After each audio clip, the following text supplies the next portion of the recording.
Hello, my name is Bristol Biggs. This is Nathan, and our guest today, Alex Urbina, who you might have known on the show. This is KHTS AM 1220, your hometown station, Our Way on the Highway. Again, we are interviewing Alex Urbina, who is pretty common, from my knowledge, on KHTS. He has a radio show called My Conscious Dad, which he does with his daughter.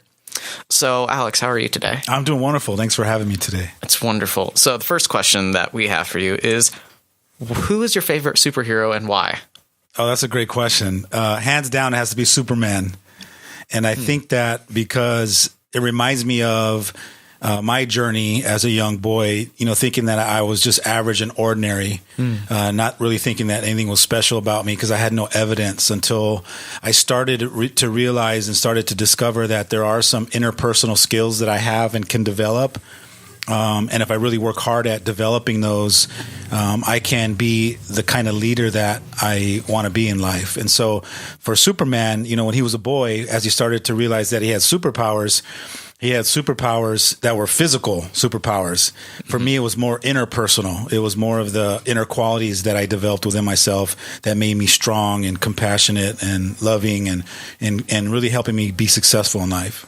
So Superman has his weakness, which is kryptonite. Do you have your own weakness? Absolutely. That's a great question. I think everyone has their own kryptonite. For me, the kryptonite for me is that I really care about people a lot. And so I trust a lot and I practice being very trusting. And along with that comes let down, and sometimes I trust the wrong people and I get hurt or I get taken advantage of. So it's part of the process, but it's part of the game that you play when you're loving and caring and compassionate. You trust people, and sometimes I get hurt or I get taken advantage of. I've had kind of those kind of times where I try and trust someone, and I kind of want to help them be better people. But, it doesn't always happen the way you want it to. Yeah, I just realized that, for me, the word trust, the distinction of trust is a gift, and I have to give it away unconditionally. Mm-hmm. So when I give that trust away, I'm learning how to not expect anything back. And so therefore I'm not really setting myself up to win or setting myself up to fail moving down the road. So how exactly do you deal with the letdown if you put trust into the wrong people? Yeah, that's pretty much, like I said, a lot of it is when I'm giving that trust away, I have to train myself to see it as it's a gift and it gets to be unconditional and really just give it away. And so when I trust people, I'm learning a little bit more as I give that trust away to not expect anything back. And if I do get something back, it's a bonus. It's like a little extra goodie that I get if that person receives it well and ends up reciprocating it back to me. It's all good. Yeah. Well, sometimes you'll kind of have like this butterfly effect on people, I think, where you give them that trust and you don't actually get anything back, or you don't see it when you're getting anything back. Have you ever had kind of one of those moments where you don't get anything back, but maybe like even years later it'd be like, you kind of saved my life here or some odd? Well, that's one of the things that I have trained myself to do, is to trust that when I give something away or when I contribute, that it is, I have to trust. This is another part of trust, is trusting that I am making a difference. Whether the person sees it now or not, I have to trust that at some point they will. And it's like parenting. One of my models and theories about parenting is that I'm going to do whatever I can to have my kids win and be that strong stand for them so that they win. And I have to trust that in their 30s or 40s or maybe in their 50s, they'll come back and go, "Hey, Dad, I really appreciate the stand that you took for me when I was 15. Or, I have to just kind of not look for the immediate gratification and trust that at some point they'll see the value. And if they don't, it's okay too. But I think that's what you're looking for, right? That kind of answer? Yeah. Okay. Yeah. So your favorite quote is this one by Prince. "I don't really care so much about what people say about me. It's a reflection of who they are." What about that quote speaks to you? And are there any other musicians you like? Who are some of them? Yeah, I really love that quote because it says a lot about our perspective. A lot of times we think that when people are making comments or judgments about us, that we take that personal and we make that real, that it really is about us. And you can shift your perspective and choose to see somebody else's opinion as just their opinion and not take it personal. So if you made a negative comment towards me, instead of me choosing to take it as a diss or a disrespect or you hurt my feelings, instead of choosing to perceive it like that, I'm choosing a more empowering way to perceive it, which is thank you for sharing your opinion. And I'm honoring that that's how they choose to see me. But I'm separating their opinion versus that's really what I am, is your opinion. So that's why I really love that quote, because it kind of frees you up to be able to be who you are and really not care about what people think about you. Not in the sense that you should just be cold and callous and not value people's opinions, but you shouldn't let it affect you. I think that's what that quote really means to me, is like, don't let other people's opinions affect you to the point where it disempowers you. Just allow their opinion to be their opinion and honor that. Were you at all influenced by the Four Agreements? Yeah, absolutely. There's a lot of books that I was influenced by. It was just part of my journey of growth, which was to be a sponge and to take in as much as I can from all the different experts out there in the personal development industry. And along that journey, there's a spiritual path that unfolded for me as well. So I'm still on that path, by the way. I don't think I'll ever get off it. I think it's just going to be a lifelong process for me, is to continue to grow and continue to read and take in information and practice some of that and implement it into my life. Well, you can go. Okay. Usually what I kind of think, like, before you die, you want to be satisfied with your life, because, you can't have absolutely everything. You gotta kind of set a goal for yourself and be satisfied with what you have. What would you say would be your bucket list before you died? My bucket list is to make the biggest impact I can before I take my last breath. So it's constantly about making it, for me, it's about making a difference in my life, in my family's life, and as many people as I can that's willing and open and ready to take their life to the next level. So I just got clear earlier on in my life about what my gift is and what my purpose is in life.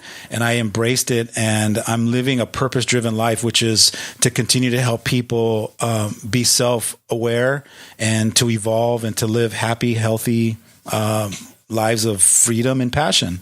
I want people to find their purpose and live just an extraordinary life. And so it's a journey that I've embarked on. And the way that I do that is by continuing to shine my own light, such that other people see my light and go, I like that. I wonder if I have a light like that as well. And that inspires them to embark on their own personal growth journey.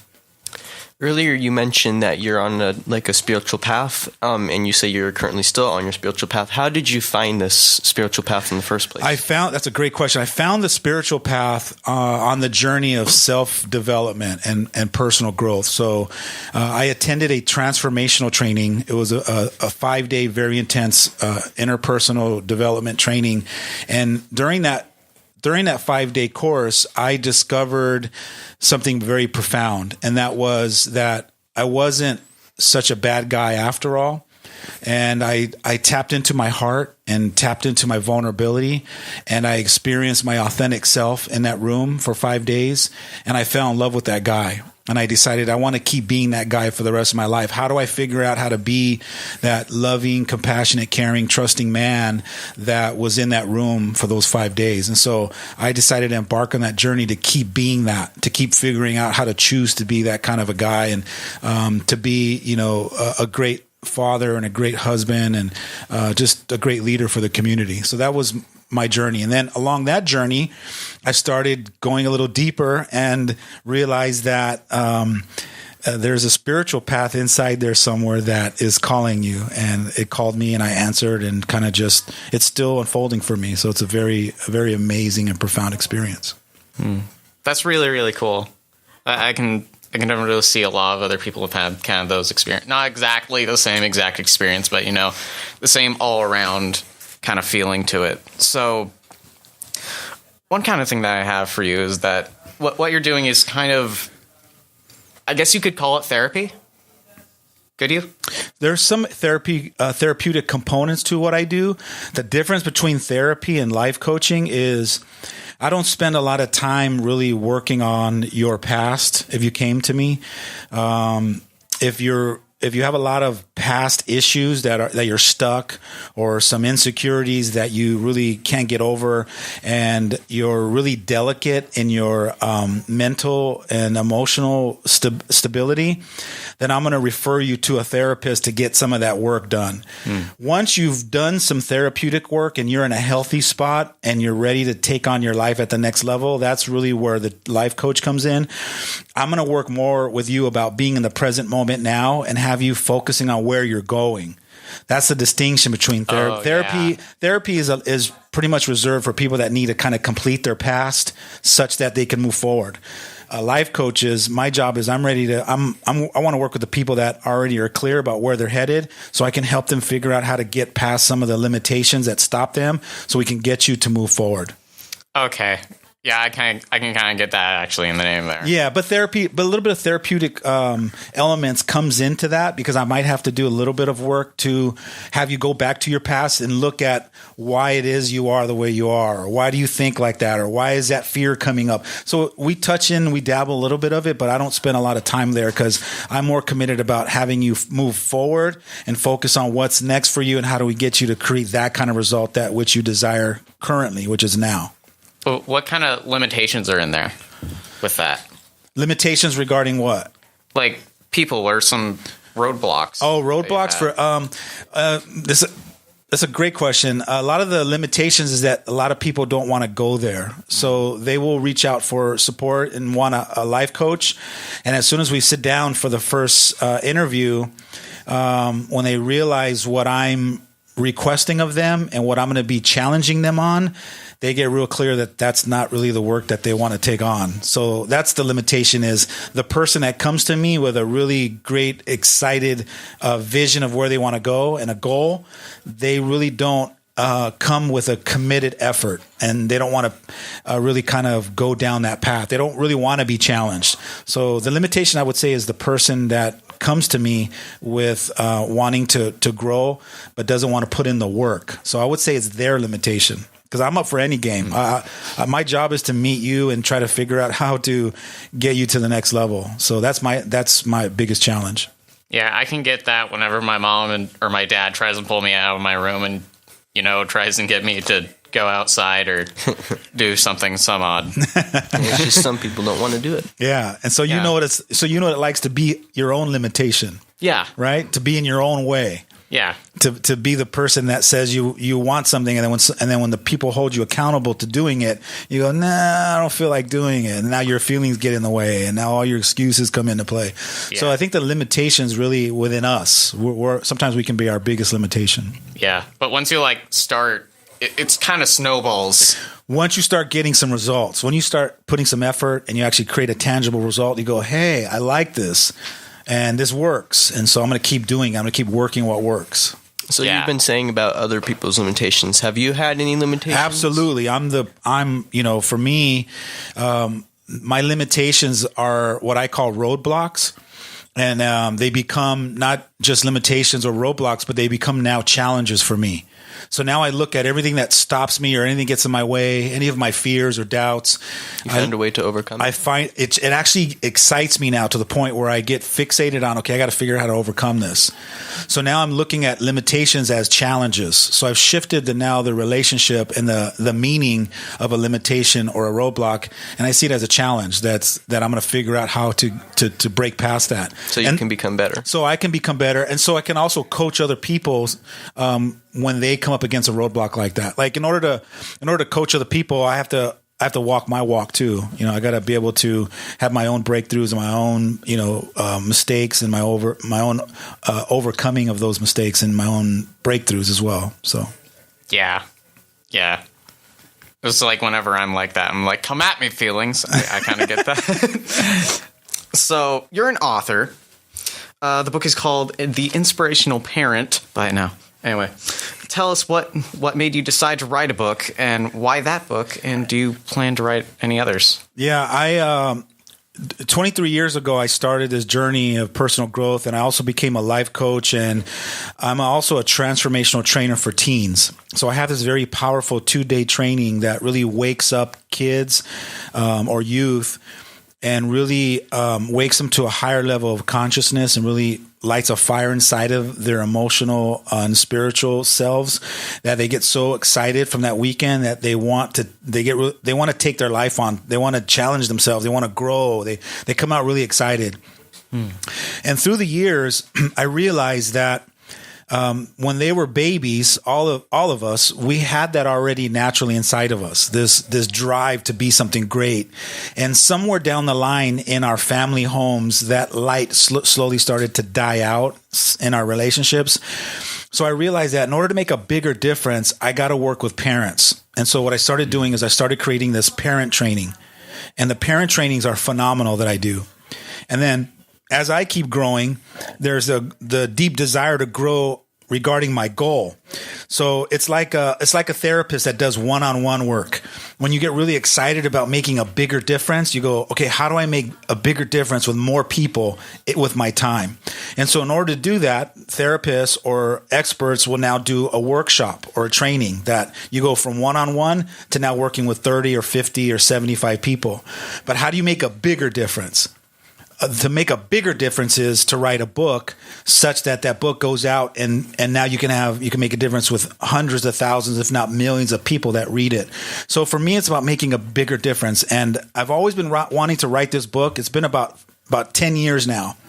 And I've been coaching a lot of people in their practices and their lives. And I've inspired a lot of other authors to write their books. And I was, kind of sitting back the last 5 or 6 years, like, okay, I got to write my book. But I didn't want to just write any book. I wanted the book to be written through me. I wanted the book to be, grown from Mike's. I want it to happen organically and naturally.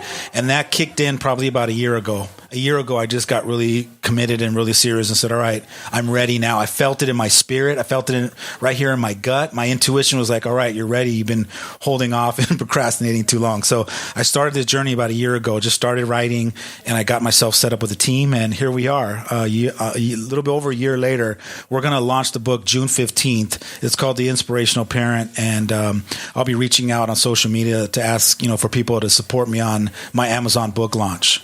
Cool. Yeah. And the question about writing other books, I don't want to look too far ahead. I want to get this one launched and going. But yeah, I do have a goal and a vision to keep writing them depending on what I feel is necessary and what's needed and what the world is looking for. I kind of just have been guided by my intuition, and my spirit has been driven me for such a long time. And when I follow that spirit, I seem to just be successful, and I seem to be creating just extraordinary results for myself. So I just keep trusting my gut. But my gut is telling me, Alex, you're going to keep writing more. So I do look forward to writing more books after this. So you've been life coaching for about 20 years? Yeah, about 20 years now. So has your spiritual path been the reason you've become a life coach? No, actually my spiritual path came along that journey. As I was on that journey, the deeper I got and the more I started to self-reflect and go within myself, I started to fall in love with myself more. I started to accept more of who I am. And somewhere along that line, I started embarking on this journey of spirituality and enlightenment. All right. So we wrap it up now? Yeah, We're wrapping up now. I've been Bristol Biggs, Alex Urbina. Thank you guys so much. I really appreciate this. Thank you for being here. We really appreciate doing this. It's really fun. Anyway, and this is also Nathan. Yes, hi. But before we go, I'd like to tell you about the Expressival, which is happening tomorrow night from 5 to 9 at SCVI School for a super interactive fun. So be there. I've been Bristol Biggs. Nathan has been here. Yes. And we've had Alex as our little guest. And goodbye. Have a good time.